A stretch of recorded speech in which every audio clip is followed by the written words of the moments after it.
Hey Sonia, it's Amazing West Brown. So I'm right there with you on attracting your dream clients.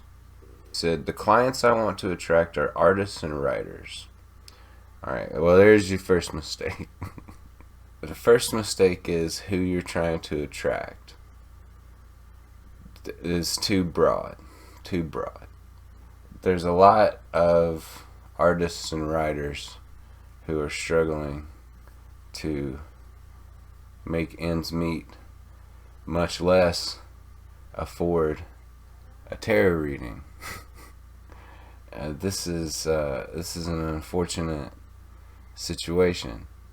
Now, what you can do to alleviate that situation is to price your offers and parcel out your time in such a way that you could help those artists and writers that you identify with.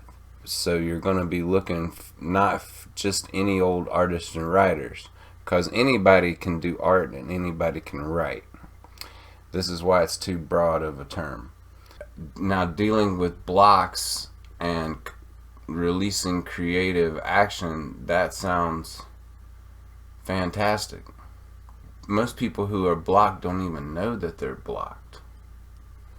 So, on top of just attracting artists and writers with jobs that can afford tarot readings, then you also want them to be tuned in to the intuitive level, so that they find some kind of value in a tarot reading, because most people in the world don't know what the value of a tarot reading is, and they have to be sold on the idea.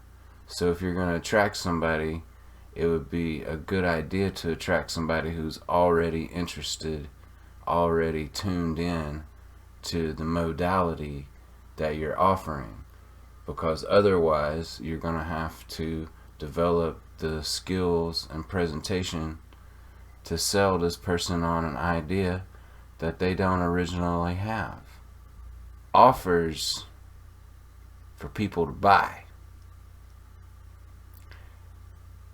And if one of those offers is muse activation, then that's cool. This is where a lot of people, intuitive creatives, get stuck, right? They want to sell people what they offer, but what you have to do is offer people what they want to buy.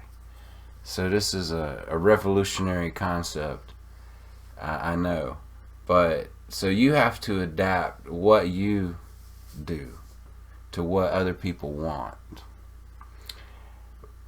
until you get rich enough to use advertising to make people want what you have on offer.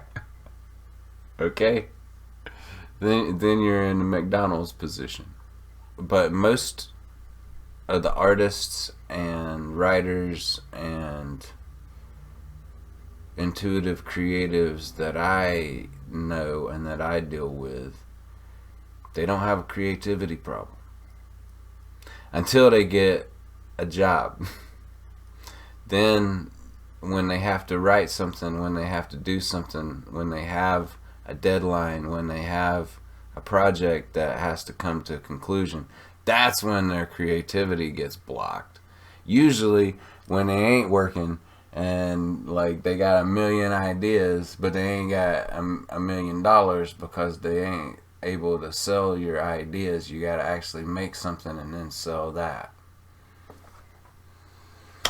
To have a tarot business online, then that's easy to accomplish. I mean, it's not easy to get a lot of clients, but it's easy to have the business, right? It's easy to have the lemonade stand on the information superhighway, which is what your website is. You know, depending on how much lemonade you sell, you can make it reflect as much wisdom as you want. You know, if you're killing it on sales, then like you can go to town on your wisdom reflections.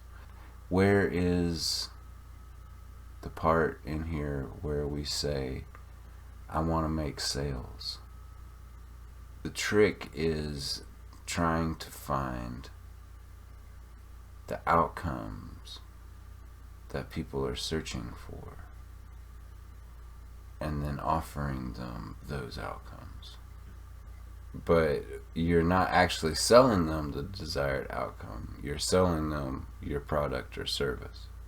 Make sure that your product or service aligns with their expectations.